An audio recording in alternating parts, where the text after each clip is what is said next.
Vereador eleito com mais de 4.000 votos e com uma vasta experiência em gestão, o empresário de 44 anos comandou a Agência de Desenvolvimento Sustentável do Amazonas e deixou sua marca ao criar feiras nos shoppings e também o projeto Balcão de Agronegócios, que fomenta as relações comerciais entre famílias de produtores do Cinturão Verde da capital. O convidado do Conversa Política de hoje é o vereador Lissandro Breval.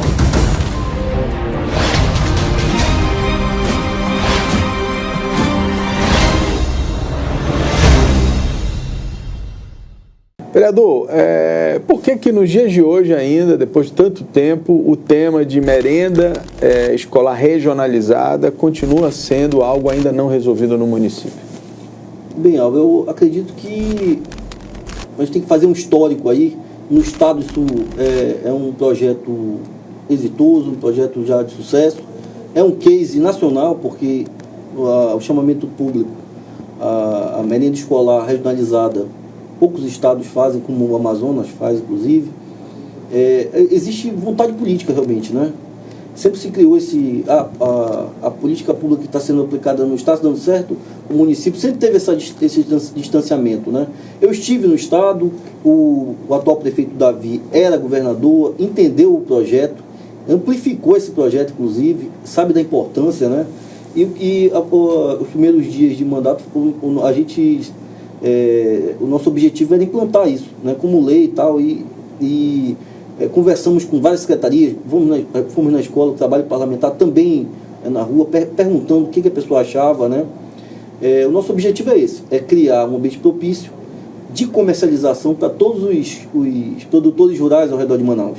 É muita gente? São mais de 4.000, né? Mais de 300 associações, mais de 200 cooperativas, né? E essas pessoas estão produtivas, né? Com todas as dificuldades, né? Existe aí hoje uma grande vontade política entre Estado e município, estão trabalhando no escoamento da produção, estão trabalhando na produção, e agora, com essa lei, vai ser facilitado mais um mecanismo de comercialização. Então, o produtor ao redor de Manaus começa o ano com esse contrato na mão. Ele vai ter a certeza que ele produzir, ele vai vender. Isso para o produtor, pelo menos que eu entendo assim, muito pouco de área de agricultura, muitas das vezes ele já vende a safra antecipada. Para ele é uma segurança também, né? A nossa agricultura, o caráter é agricultura familiar. Familiar, né? É pequena essa produção, né? É 5, 6 quadras no máximo que a gente vê, né? Nós temos um detalhe importante, que é praticamente orgânica a nossa produção, né? Nós temos o abacaxi, a macaxeira... Tudo praticamente sem agrotóxico. Zero, né? Então, assim, é muito importante. Nós temos aí o mel também, de excelente qualidade, que vai entrar na merenda. O que a gente quer é criar esse projeto econômico, onde nas comunidades vai gerar recurso, né? O que a gente vê hoje é as pessoas vindo para Manaus para trabalhar, né? Tendo sua área lá produtiva. Podia estar ali produzindo, né? Vendendo sua produção garantida, né? Isso, e comprando insumos lá na área. Né? Agora, isso é um projeto, obviamente, um projeto econômico, mas ele é um projeto também de saúde, né? Porque eu entendo que quando você regionaliza os itens da merenda, você, antes de qualquer coisa, você está dando um alimento para essas crianças. A gente está falando de município, portanto, são crianças do ensino fundamental, né? Essas crianças vão receber um alimento que elas têm muito mais familiaridade também, né? Isso é muito mais do dia a dia dela, e não um enlatado, um kisuke, né? Como a gente muito vê por aí, né? É de grande importância, né? Primeiro que os números dizem que a maioria das crianças vão por causa do alimento para a aula. É verdade, é verdade. Grande parte dessas crianças. Eles não tem nada para comer o dia inteiro, né? E a escola é que fornece então, isso aí. A escola, você tem uma banana, um mamão, a melancia, você tem o açaí, você tem a polpa de fruta, você tem o mel, né? É muito importante para a saúde, né? Porque você tem aquele contato com o alimento saudável, né? A verdura, a macaxeira, o alface, eu vejo como, além de um projeto econômico, um projeto de saúde. Eu acho que é muito importante salientar isso. Agora, o projeto ele já está tramitando na Câmara Municipal? Em que fase ele está hoje? O projeto foi sancionado, ele voltou agora para a Câmara com algum ajuste, né? Um ajuste, né? Operacional. A gente vem conversando com a Prefeitura. O nosso objetivo é legislar principalmente com ter um mecanismo que funcional. A gente não quer criar uma lei que não tenha funcionalidade. Então, realmente, a gente descobriu algumas nuances, fizemos algumas emendas, está sendo votado agora, e a gente está correndo para que essa realidade da merenda escolar municipal ainda esse ano esteja aí produzindo. Bom, então, esse é um aspecto que eu acho que interessante, né? Eu acho que você, como vereador de primeira legislatura, quando diz, olha, estamos conversando com a prefeitura, é compreender que não adianta criar uma lei que não tenha, digamos assim, subsídio na ação do executivo, né? Porque senão você vai criar, como você falou, uma lei vazia, né? Que não vai poder nem ser aplicada, né? Primeiramente, o objetivo do meu mandato é criar leis funcionais. Não é criar 60 leis, né? 80 leis que não têm funcionalidade. Nosso objetivo é criar. A gente vem falando, principalmente, de economia. A gente tem projetos no incentivo à indústria de confecção, costureiras, né? Onde a prefeitura tem uma participação muito grande, tendo em vista que grande parte desse valor de confecção é mandado para fora. A gente tem na área de segurança o botão do pânico que tem tomado uma proporção enorme por causa desse problema da segurança nos ônibus, né?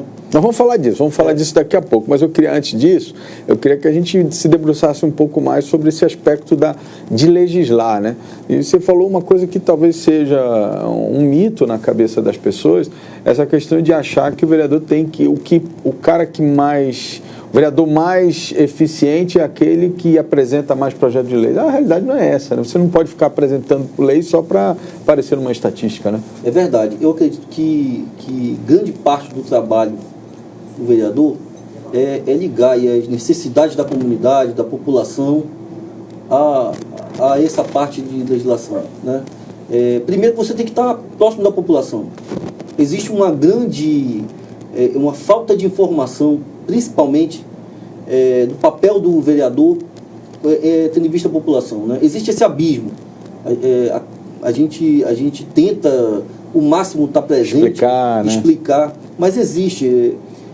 A gente tem até ficado muito feliz com projetos que façam um link entre a população e a Câmara Municipal. Nós temos aí um exemplo dos colégios, já 60 mil cursos de graça já deu. Né? Então a gente fica muito feliz, a Câmara Municipal abrindo realmente as portas para a população. Isso é um aspecto, né, de que o legislador, o poder legislativo, ele não é somente ficar ali redigindo leis a qualquer custo, né? Muito pelo contrário, né? Eu acho que o vereador ele é a ponta da lança, né, Álvaro? Ele está ali, é o que está mais próximo da população, é o que mais recebe demandas. Pra você ter uma ideia, tem meses que a gente recebe mais de 400 demandas, 700 demandas. De todo tipo? De todo tipo. A gente procurou se modernizar também. Nós temos o gabinete virtual, foi um investimento nosso, né? Para quem pensa que o vereador só gasta dinheiro, né? Nós procuramos fazer esse aplicativo. Acho que nós somos os únicos que tem esse aplicativo. A população tem acompanhado, tem tirado foto, tem mandado as solicitações. E nosso objetivo é que a pessoa não saia do seu bairro para ir para a Câmara, né? Que tem esse link, né? Esse link, né? E tem sido muito boa essa experiência. A gente já está pensando em outras coisas para aproximar ainda mais a população. Bom, agora, vereador, uma das coisas que eu mais ouço aqui, quando a gente conversa, principalmente com vereadores, né, deputados um pouco também, deputados estaduais principalmente, é de que essa experiência no legislativo, como o senhor falou, existe um abismo não só na compreensão, mas existe um abismo entre a expectativa realmente de quem é vereador ou de quem quer ser vereador. Quando ele chega lá, a realidade é completamente diferente. É isso mesmo? Bem, principalmente de aprendizado, né? Você não cria uma lei hoje e essa lei amanhã está sendo votada, né? É um processo lento, né? Tem que cumprir algumas particularidades constitucionais. A gente tem que respeitar esses ritos, né? É muito difícil. Você legislar é um trabalho diário, é um trabalho principalmente de paciência. Você tem que ter ali, se você quer ver suas leis sendo votadas, ainda tem que ser feito. Porque você imagina, tem uma quantidade grande de vereadores, todos querem também, né? E o número de comissões, então tem que passar por comissão, pelas votações. Então realmente, você tem que saber lidar aí Tem sido um ano de aprendizado, esse último ano foi um ano de aprendizado. Realmente minha equipe me ajudou muito, mas não é fácil legislar. Você tem que estar ligado. Agora, o outro lado, né? O vereador, na verdade o político no geral, mas vamos falar aqui do vereador. Existe uma crítica geral, né, de que o político custa muito caro, de que a sociedade paga muito e recebe pouco. A verdade, o dinheiro, né, que o vereador, no caso, recebe, ele é efetivamente suficiente para tudo que tem para fazer? Ou isso, na verdade, é mais um discurso ali de quem não conhece o dia a dia? Como é que é a realidade na sua visão aí? Já agora, entrando um ano aí já no dia a dia do vereador. Eu acredito o seguinte: político caro é o que não dá retorno para a população, né? A gente investe efetivamente no nosso mandato. Estamos nas ruas, são mais de 40 pessoas nas ruas, né? São mais de 50 pessoas dando apoio. Nós temos a questão jurídica, tem centenas de atendimentos jurídicos. Tudo isso é dinheiro, né? Tudo isso é dinheiro. É investimento, né? O que acontece é que, principalmente com essa questão da cota parlamentar, se criou um cavalo de batalha, uma bandeira política, né? E principalmente uma campanha de desinformação à população, né? A gente ouve muito em falar em puxadinho, ouve muito falar em cotão, mas realmente as pessoas não sabem a realidade, né? O nosso gabinete é extremamente pequeno, Álvaro, sem condições de atendimento. Aliás, grande parte dos gabinetes são assim, né? E existe uma... Você diz estrutura física ou de pessoal física também? Pessoal, eu até acredito que seja o ideal. Hoje tem em torno de 40 pessoas, 45 pessoas. Mas o físico é muito pequeno. E as pessoas não entendem o seguinte: um vereador com estrutura, ele reverte atendimento à população. Então eu acredito assim: o político caro é o que não dá retorno. Então é muito fácil você fazer campanhas de internet, videozinhos, se efetivamente você não faz nada, né? Hoje nós vivemos um momento da fake news, da desinformação e principalmente da tentativa de desmontar a atividade parlamentar do vereador. É muito triste. Eu não tenho muito para estar ali. O meu sonho é representar a minha população, né? E a gente vê as pessoas levantando uma bandeira, dizer que vai ser puxadinho. Não, pelo contrário. A gente vai ter uma estrutura que vai atender, que vai ter uma escola legislativa mais atuante. Está aí um sucesso, 60 mil cursos já gratuitos para a população, né? Eu tenho ido para a rua, Álvaro, fazer essa informação. As pessoas, a desinformação cresce muito mais. É muito mais rápido. Isso inclusive é teoria, né? É teoria. É teoria. Mas o ruim sempre tem mais audiência do que o bom, enfim. Mas eu não desisto de dar a informação correta. O vereador de Manaus, ele representa a população, onde 98% do PIB do estado está aqui, né? Então por que não ser comparado ao deputado estadual? Por que o vereador não pode ter um carro? Ferramenta de trabalho. Tem dias, Álvaro, que eu rodo mais de 400 quilômetros, né? Isso com toda a equipe, né? Eu tenho assessores que usam carro para me dar apoio. Então isso tem que ser falado. Eu de forma muito tranquila eu falo isso, e tenho sido questionado. Você fala inclusive usando carro particular? Sim. Quer dizer, em tese, ninguém tem obrigação de usar o seu patrimônio particular para ficar, né? A minha obrigação hoje é atender a população, né? Eu tenho fiscalizado obras, tenho andado em ramais, tenho andado na área rural, né? Manaus é gigante. Você ter 8 horas de Manaus de barco, é Manaus ainda, né? Então a gente precisa falar isso de uma forma muito aberta, muito tranquila. Eu acho que a população tem que cobrar quem não faz. Porque é muito fácil fazer videozinho na internet, né, no Instagram, no Facebook, e a gente e quem faz realmente, quem faz acontecer, quem está querendo construir leis positivas e principalmente dar o retorno para a população, ser desmontado por uma campanha política, né? Não dá.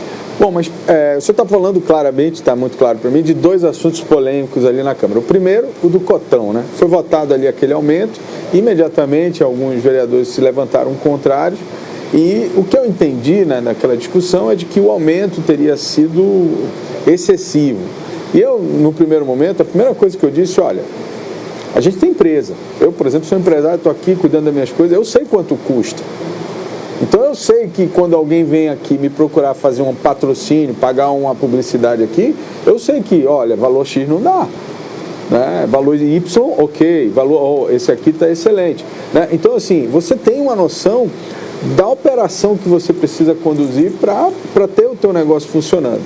Eu imagino que um gabinete de vereador seja a mesma coisa, você tem pessoas, material, equipe, gasolina e tudo mais. E aí quando falou-se do aumento, eu sempre coloquei, eu digo, olha, não se trata de aumentar ou não aumentar, a questão talvez de repente seja uma discussão de quanto aumentar, mas dizer que não é necessário ou que é necessário, aí eu concordo com o senhor, acho que tem muito a ver com a forma como você trabalha. Né? Eu tenho certeza que tem muita gente que aplica, né, talvez em uma estrutura maior, em serviços maiores e tal. Agora, tem aqueles que, enfim, não querem fazer nada disso, obviamente que para eles não faz sentido ter aquele dinheiro também, né? Esse lado, primeiro, né? é importante salientar que isso é constitucional. Nossas verbas é 75% do valor aprovado pela Câmara Municipal é constitucional também do valor da Assembleia Legislativa. E votei a favor com muita tranquilidade, porque efetivamente nós estamos na rua, nós trabalhamos. Né? A gente manda os nossos assessores para fazer curso, para ter uma atualização melhor das leis, estar a par melhor das leis. Né? Eu acho que esse é o objetivo do vereador. Né? Agora, o que se criou é uma campanha pequena, diminuta, uma campanha que visa desmontar aí a imagem do vereador de Manaus, né? Que é muito importante, como volto a dizer, nós representamos a população 98% do PIB, né? Então isso é muito importante. Então acredito que infelizmente essa briga, a gente até vê outros poderes interferindo, né, no ato administrativo. Então não tem mais o que falar, né? É político, eu não vejo de outra forma. Eu falo isso com muita tranquilidade. E o outro tema foi o puxadinho que o senhor falou aqui com relação à estrutura. Então o senhor defende que, na verdade, falta ali estrutura física. Né? Defendo o aumento da estrutura, isso vai reverter em qualidade de atendimento da população. Né? Vários gabinetes, menos de 20 metros quadrados. Eu já fui lá, realmente é pequeno. Apertado, né? Você não consegue atender. Você quer dar uma assistência jurídica, não tem aonde atender as salas. Você quer fazer uma reunião de comissão, hoje você tem que fazer virtual porque não tem sala. Essa é a realidade. Né? Então, eu acho que a Câmara Municipal hoje Manaus é vista de uma forma, pelos poderes, de uma forma grande. Eu acho que a Câmara Municipal tem que ser vista de uma forma grande também. Uma forma que vá passar ali dos muros da Câmara para chegar o que a gente quer, que é a verdadeira contraprestação para a população. Bom, vereador, agora a gente, obviamente, precisa falar um pouco sobre a questão partidária, né? Você faz parte do partido que hoje pertence aqui, é liderado pelo prefeito da cidade, Davi Almeida. É a liderança do Avante na Câmara Municipal. Eu queria que você falasse um pouco, até porque eu, fazendo uma avaliação, assim, o Avante talvez tenha sido dessas novas siglas, né? Talvez tenha sido o partido que mais conseguiu uma projeção, né? Prefeituras importantes no país e tal.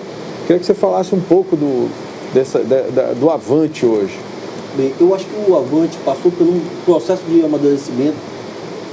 Nesse processo veio o Davi Almeida, o prefeito Davi Almeida ganhou a eleição, principalmente a proposta de fazer uma Manaus melhor, né? Fazer uma proposta de uma política diferente, uma proposta... E o partido seguiu isso. Eu acho que o partido que mais cresceu. Nós temos hoje 4 vereadores. Eram para ser feitos 5, teve um problema jurídico, mas se tivesse sido validado, tinham feito 5 vereadores. Né? Um partido pequeno, né? Diante das grandes estruturas que tiveram. Então, muito positivo a Câmara. E assim, é um partido que está se estruturando, os vereadores eu vi inclusive que vocês estiveram agora em Recife, salvo engano, né? Teve um encontro lá, enfim. E eu vi, assim, muitas declarações no sentido de ter uma projeção nacional mesmo, né? Essa é a ideia? A gente percebe, hoje existe um pré-candidato do partido, o Janone, né? Mas o que a gente ficou muito feliz em Recife é ver principalmente o respeito e a visibilidade que Manaus está ganhando, muito nacional político, devido a essa atuação do prefeito Davi Almeida. É importante salientar isso. Eu costumo dizer que as pessoas pararam de torcer pela nossa cidade. Virou uma briga política só. Essa prefeitura trouxe uma coisa diferente, né? São vários secretários na rua. A gente pode ressaltar aqui o Renato Júnior, o Sabá, o prefeito sempre está na rua, pouco tem parado em gabinete. Rapaz, né? O prefeito falou isso para mim, eu conversei com ele na segunda-feira, eu acho, outra segunda-feira aí no Podercast, e ele disse para mim: Álvaro, eu acho que no mês, se eu for aí umas 2, 3 vezes no gabinete, é muito. O resto eu tô ali, né? Eu sento em algum lugar, em uma secretaria que eu tô, eu sento, já despacho, depois vou para outra. Ele atende... Isso é diferente, né? Ele é diferente, ele atende os vereadores nas secretarias, né? Agindo estrategicamente. Eu acho que... O que tem a ver isso com o partido? Isso aí puxa, né, uma responsabilidade muito grande. Eu tenho certeza que os 4 vereadores hoje, o presidente Davi Reis, Vanderlei Monteiro, Eduardo Assis, nós temos aí essa responsabilidade de trazer principalmente essa inovação, essa força política para Manaus, que vem trazendo aí o prefeito. Eu acho que isso que fica partidário no Avante hoje. E qual é a sua avaliação dessa, digamos assim, não diria união, mas essa parceria, né, que a gente vem observando e vem acompanhando entre prefeitura e governo nesses últimos meses aí? Historicamente, nós não temos essa parceria. Isso é amadurecimento, eu acho que dos 2 gestores, do governador Wilson Lima, do prefeito Davi Almeida, e só quem ganha é a população, né? Nós passamos anos aí vendo brigas entre Estado e Prefeitura, e quem perdia a população, né? Então, a gente fica muito feliz em ver essa parceria, tá nas ruas, né? Agora são mais de 17 mil ruas asfaltadas, né? Investimentos para Manaus. Nós precisamos criar esse polo turístico em Manaus, né? Grandes obras, né? Então eu acho que o meu mandato, Álvaro, o objetivo é esse, sabe? É ser uma ferramenta de desenvolvimento. A gente está falando em empresas de tecnologia, a gente fala em infraestrutura, a gente fala em produção rural, a gente tem que falar nisso. Manaus tem todas as ferramentas para crescer, né? Um desses aspectos é a segurança, né? A segurança principalmente, né? A gente tem visto aí, a gente anda nos bairros, um número enorme de jovens aí no tráfico de drogas. Né? Terrível. A gente parou com o tempo, os grandes projetos sociais, né? Eu vinha conversando com o prefeito Davi. O Davi é do esporte, sabe a importância do esporte. O esporte é inclusivo, o esporte tira os atletas do vício, né? Então a gente precisa retomar isso. A Câmara Municipal tem participação nisso. A gente precisa criar um ambiente propício ali para as coisas acontecerem. Só atacar, só não torcer por Manaus, isso é pequeno, isso é mesquinho. A gente tem uma cidade hoje, estado, que precisa virar esse jogo, né? Com grandes desafios, né? Eu vi que ele vai colocar eu acho que é uma inovação, que é uma Secretaria de Segurança Municipal, né? Até o Sérgio Fontes que vai conduzir. Ele falou na entrevista que vai ser uma polícia, inclusive, armada e tal, vai ter toda uma estrutura. Agora, você tem um projeto que fala do botão do pânico, né? Como é que é isso? Como é que é esse projeto? Como é que é essa ideia aí? Bem, nós fizemos uma pesquisa e hoje um dos grandes problemas da segurança na cidade de Manaus são os assaltos nos ônibus. Isso não é só nos ônibus públicos, tá? As frotas do distrito têm sido alvo, inclusive. O que nós estamos propondo? Já está em andamento essa lei. Essa lei permite a criação do botão do pânico, onde o motorista e o cobrador vão ter, mas a população, através de um mecanismo, através de um app, vai ter também. E a gente propõe o seguinte: essa interligação, Polícia Militar, Polícia Civil e Guarda Municipal, né? Eu tenho certeza que vai ser um ganho para a população. A bandidagem vai pensar 2 vezes em entrar no ônibus para fazer arrastão, né? Arrastão, porque ele vai saber que tem algum dispositivo ali. né? E aí a gente tem que fazer um paralelo também a essa questão dos ônibus, do transporte público, né? Precisa ser renovado isso, né?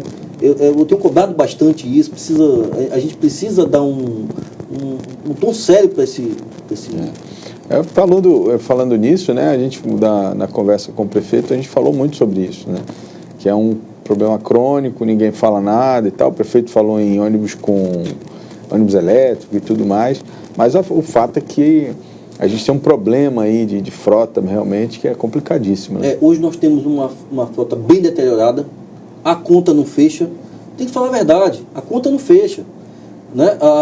São 250 milhões praticamente de subsídio. Isso muito dinheiro. É dinheiro pago pelo município. Pelo município, né? E essa conta não fecha. As empresas, a grande parte das empresas estão com grandes dificuldades financeiras e são devedores de impostos federais, municipais, etc. Então uma coisa errada, né?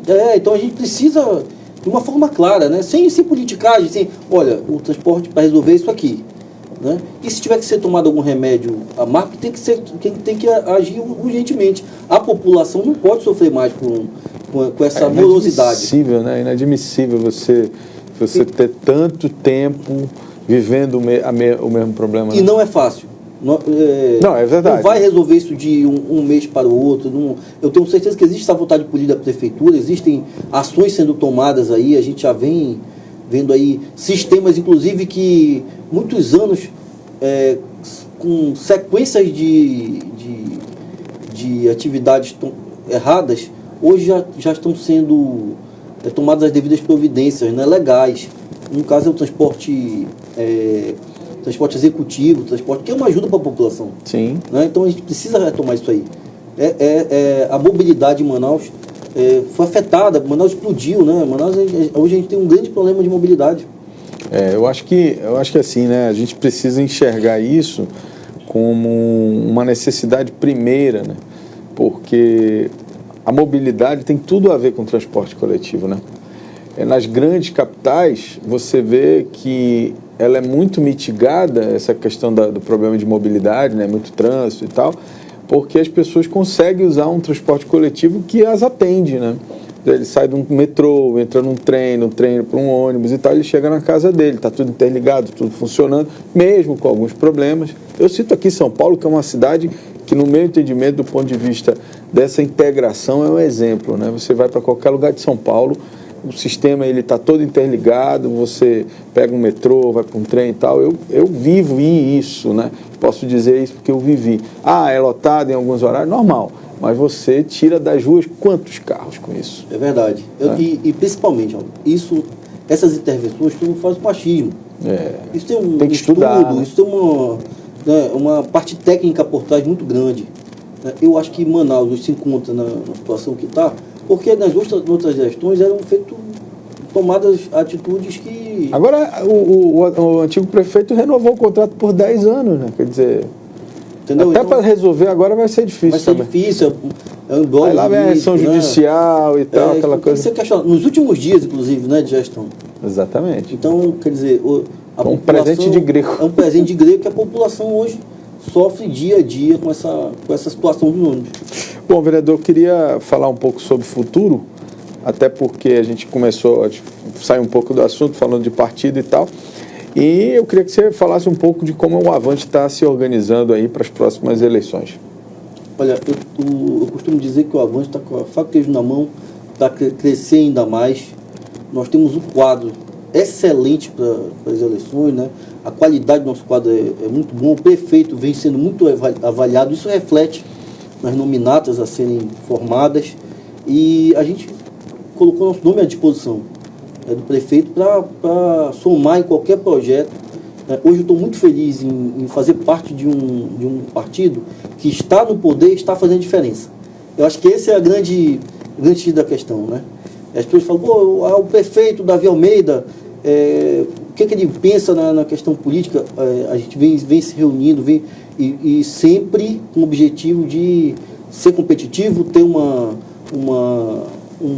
corpo político preparado, né, que some com a cidade, some com o nosso estado, né? Eu acredito que essas eleições aqui vão ser uma das mais importantes em termos, né, de de poder, tudo está se estabelecendo aí, nós temos para governo, para Senado, para deputado estadual. Então, é uma eleição que eu considero que vai mudar, ou muda, bota um ponto final em algumas questões da política que a gente exercia ao longo do tempo, ou a gente vai acabar, tem essa possibilidade, inclusive, de você ter essas experiências de novo, né? Quer dizer, a população vai tomar uma decisão agora. Eu digo não só aqui, mas no âmbito nacional, porque o PT também está querendo voltar, né? Aqui o Amazonino está querendo voltar, então, quer dizer, existe aí essa discussão, né? Será que é o passado, é o presente, ou um novo projeto, né? Uma nova ideia, enfim, essas coisas. Eu acho que o nosso objetivo, até como a nossa obrigação, até como político, é de informar a população. É isso aí. Essa eleição também se torna muito importante pelo momento de pandemia que nós estamos vivendo. O desemprego está aí, a fome está aí. Né? As pessoas não querem mais briga por projeto de poder. As pessoas querem aliança que dê certo, que vai reverter em emprego, vai reverter em alimento na sua casa, que vai reverter em saúde para a sua família. Né? As pessoas querem isso. A população quer isso, Álvaro. A população acaba sofrendo as consequências por brigas de grupos políticos, né? Eu vejo com muito bons olhos essa aliança do governo com o município para o bem comum, né? Então, a gente precisa falar disso. A gente precisa ser ferramenta... O que você está dizendo é que a gente precisa, em algum momento, também separar um pouco, né? Ter a capacidade de separar as questões que são meramente político-partidárias, né? Essas diferenças que existem, vão sempre existir, do bem comum, né? Quer dizer, daquilo que, de repente, eu posso não estar com você ali, politicamente, mas por conta dessa questão aqui, nós vamos navegar junto e vamos resolver isso junto, porque isso aqui é importante para todo mundo, né? Isso chama espírito público, né? É você ter um amadurecimento de saber o que é melhor para a população. Né? Isso aí, o governador e o prefeito estão dando aula nisso aí, né? A gente tem aí quase 42 feiras vão ser reformadas. Ali são trabalhadores, são empreendedores, estão todo dia ali, domingo a domingo, ganhando seu pão. Acho que essa visão humana, essa visão de futuro de Manaus, a gente tem que atentar para isso nessas eleições, né? Porque os próximos anos vão ser anos difíceis para a nossa cidade. Né? Então a gente precisa gerar emprego, precisa colocar muitos empregos na rua. Eu estava assistindo o podcast quando o prefeito falou que vai colocar mais de 30 mil empregos na rua. Eu fico muito feliz com essas declarações. Com as obras, né? E tal, as intervenções. Né? Então, e a prefeitura aí trazendo essa parte de desenvolvimento, né? Bom, vereador Lissandro Breval, queria agradecer a sua participação aqui. Eu acho que esse é um pouco do papel do site upoder.com, é a gente poder oferecer para a sociedade, né, o conhecimento sobre os políticos que hoje estão aí conduzindo os trabalhos, decidindo as coisas pela população. É uma coisa engraçada isso, mas assim, uma das coisas que me motivou a trazer esse projeto foi porque uma vez eu me perguntando em quem eu tinha votado para deputado federal, eu não me lembrava, e quem eu tinha votado para vereador também não me lembrava. E aí eu cheguei à conclusão seguinte: gente, na verdade a gente não tem conexão nenhuma, né? Assim, conexão do ponto de vista contínuo, né? com as pessoas, né? Que a gente está ali de repente votando. Você tem vários nomes na cabeça, você fixa alguns, outros você na verdade nem sabe para onde você apostou, né? Então eu acho que essa também é uma mudança que a sociedade precisa promover. Ela precisa ser mais atuante e mais presente nas questões políticas, porque esse papo de dizer que eu não quero saber de política é só discurso, porque na verdade a política está presente em tudo. Nós vivemos a política. Exatamente. Qualquer coisa que você faça na vida tem ali uma decisão política envolvida, né? Tem um detalhe muito importante aí, que eu acho que é o grande desafio da política atualmente. Pegar o cidadão e não é trazer ele mais para perto, é estar presente no dia a dia dele, né? Então, para ele e criar ferramentas para o cidadão. Eu recebo muitas críticas, recebo elogios, mas recebo muitas críticas e encaro isso como... E tem que fazer parte também, né? Agora mesmo na nossa transmissão deve ter um monte de gente falando, esse político, faz parte, né? Faz parte. E tem um detalhe, às vezes eu atendo as pessoas e a pessoa fala, muito obrigado. É nossa obrigação atender, né? Quem nos colocou ali foi a população. Então a gente não pode escolher quem vai atender, não pode escolher. Essa é a realidade. Eu acho que esse é o grande desafio do político. Está incluído no dia a dia da população, sabendo aí quais são suas demandas e transformando isso aí em cobranças e fiscalização e legislatura. Bom, muito obrigado. Sucesso aí na jornada. Álvaro, parabéns pelo trabalho. Tamo junto. A gente fica muito feliz de estar aqui. Até mais. Um abraço.